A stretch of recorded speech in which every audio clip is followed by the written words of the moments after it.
Hey, what is up everyone? Blade here, and welcome back to another video of Persona 5 Phantom X.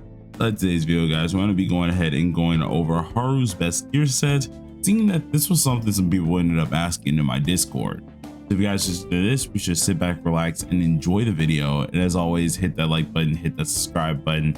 I really do appreciate it here. And the goal for this month is to try to hit 17K before the end of the year. So all the assistance would be great. Thank you guys for all of it here. And I got a lot of things planned here. So let's get straight into it. Now, the gear set for Haru, of course, a lot of people want to know this already, seeing that they're trying to prepare as good as possible here. And with her coming back very, very quickly, or coming to global very, very quickly here, we don't have much time. So we got to at least talk about everything that we need to talk about. So inside of the gear set section here, this is going to be the gear set that Haru is going to be using. Obviously, we're going to have the translation from lafel.net. If you guys do want to, of course, see that as well, don't worry, we will get into that here. But this is going to be the pleasure and wisdom set. Now, the pleasure and wisdom set, the reason why you really want to use this itself is because it does excel in the element accuracy, at least area here, or element accuracy area here, which is going to be very good for her whole set. On TW, it's called EHR, but on global, it's going to be called element accuracy. So you're going to hear me divvy back and forth from this here as well.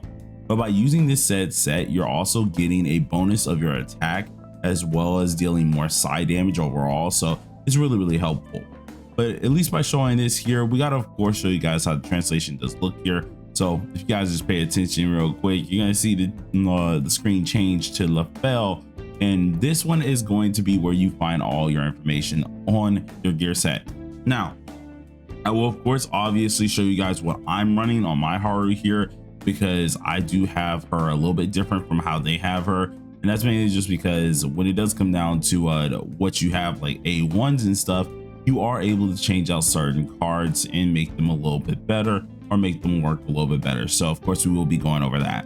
But the set effect that we're using here, as I did say, is going to be the wisdom and pleasure effect. The skill 2, or the set effect, the skill 2 set effect is going to be side damage by 10%, which is always great. Now the 4th set is going to increase your attack percentage by 15%, and when dealing side damage is when you're getting that. But additionally, you will increase your attack by an extra 15% as well, which makes it really good. But where everything does come down to play is where you go ahead and use the wisdom card set, which when you pair it with the actual set that we're using, which is the pleasure set here, you're getting damage bonus up to 30% based on 50% of your element accuracy rate. Now, your element accuracy rate is going to be really high. You need it to be around like 150%, and that's in battle. You don't have to have it out of battle here. Currently out of battle, I think I'm sitting at let me double check here. I'm at like 80, right? Yeah, I'm at 84 out of battle here. That's mainly because we're trying not to overcap. I think the overcap is, of course, the 150 gauge, and that's when you're in battle. So your best bet is to try not to do that. And I think 84% gets me to around like 160 on the first turn, where I'm able to easily use my S-Moko and go ahead and use my skill 2, and that gets her up to the 160 area.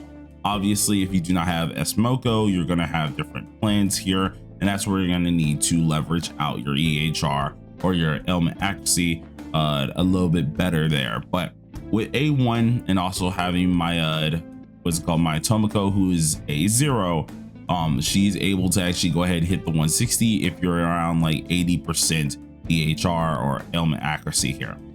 But going back to lafel.net here, we do have the main stat options here, in which for the most part I do agree with all of them here, being at least HP on the sun, obviously, damage bonus on the moon, crit rate or element accuracy for a star, and then attack the planet. For what I'm currently using, it is a wee bit different, and that's because there's certain things that I just think is pretty easy to get up here. So we have, of course, our HP moon, or at least our HP sun. We have our damage bonus moon, which is pretty okay. I do, of course, got to go back with this character because I won't lie, our substats are kind of in the gutter. I won't even freaking gap with you guys. But with the star, this is where it's a little bit different. Instead of using crit rate or using what's it called, or using element accuracy, we're just using crit damage. Now, the reason why I'm not using element accuracy is because, of course, I do have her weapon, I do have S-Moko, So overcapping on element accuracy is just not necessary. So it's probably better to go ahead and just use a crit rate card, especially if you know you're gonna overcap on Haru. So there's no point, of course, me using element accuracy whatsoever.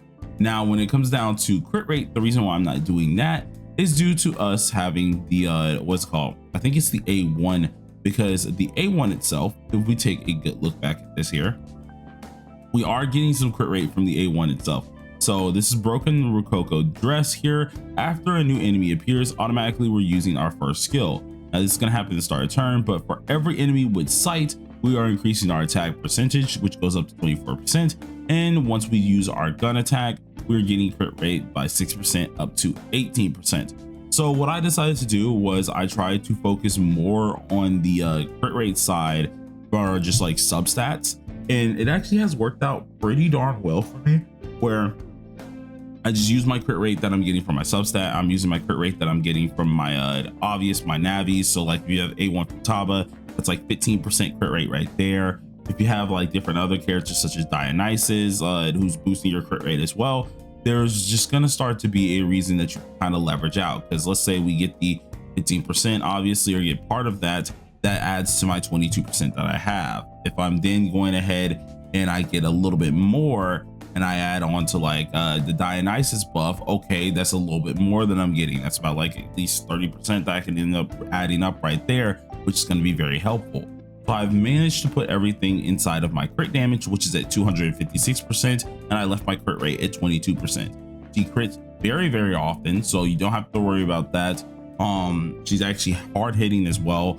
So I don't think the crit rate card is all too necessary, especially if you do get the A1. And if you do have like Futaba A1, if you maybe have Cord A1, because those crit rates do add up. Now, if you are a person who don't have a lot of those A1s, you don't have like the crit rate from Futaba, you don't have the crit rate from, of course, your Cord, don't worry about it. Use a crit rate card. It's probably going to be way more efficient for you, and that's going to be perfectly helpful. This is on the off chance that you already have these A1s and you're able to go about it, you would use a crit damage card. If you don't have A1s for certain characters, use a crit rate, please. That is like the next best thing that you very well do, because element accuracy, I'll just be honest, none of us really should be using it unless we're just not getting Smoko and we're not getting her 5-star weapon. Hitting the cap for element accuracy is very easy, especially if you're getting the 5-star weapon for Haru. So I don't think a lot of you guys should worry about it. Now, last card obviously is attack here, and we have that as well on lafel.net. It's always the same thing that you want to go ahead and do for just to make sure she has the most attack that she can get here, and that is perfectly fine. As for substats, this depends on the maker. Of course, they have it saying element accuracy being the #1 priority, which is very much so true. Crit rate, crit damage being the 2nd priority, 3rd priority being attack, damage bonus, and pierce rate. Now, how I'm going about this, since I'm on TW, there's a character called Anj. I don't need any pierce rate, seeing that character makes up for it, and I have plenty of dupes on her. Most people won't have this. What I'll advise a lot of you guys to do so is, if your attack stat is pretty darn high, and mine is currently mine is currently 3.7. I don't remember what Haru does max out at. I think she maxed out like at 4.5 or maybe 4K. I can't remember the actual max out where we started to get drop-offs. Maybe it's at 3K for her, because I know she gets a lot of attack percent from her EHR. But if you do max out your attack percentage, I would advise a lot of you guys to go ahead and try to focus these stats. Of course, get your element accuracy up, because that helps you get more attack percentages, but focus on crit rate, crit damage, and damage bonus, because you're not really going to get too much damage bonus from anything. We're only using 1 damage bonus card, and we're only getting the damage bonus a little bit from some of her set effects. So you do need to try to get more of that damage bonus up and take advantage over it. For crit damage and crit rate, definitely get those up as high as possible. The more, the better. Element accuracy, you only hardcore focus on if you genuinely have no weapon really. If you don't have the benchmark that you do need. The maximum amount that she needs per her stats is 150%, and I'm pretty sure that's in battle, not out of battle. So if this is what you need, you surely want to pay attention to it, because then it'll make it a lot easier for you guys to deal max damage and continue moving. But with that at least stated here, that is the whole card set when it does come down to Haru here. Be sure to go ahead and start grinding for it. I know it's a little bit last second. I'll have a whole build guide for this character, pretty much going over everything we've talked about, as well as a showcase going from the 5-star weapon and the 4-star weapon. I might do this actually way sooner than later because on TW, although we don't have the big old Haru buff, we still would be able to at least showcase the differences in her power. But so then everybody, thank y'all for watching and peace out.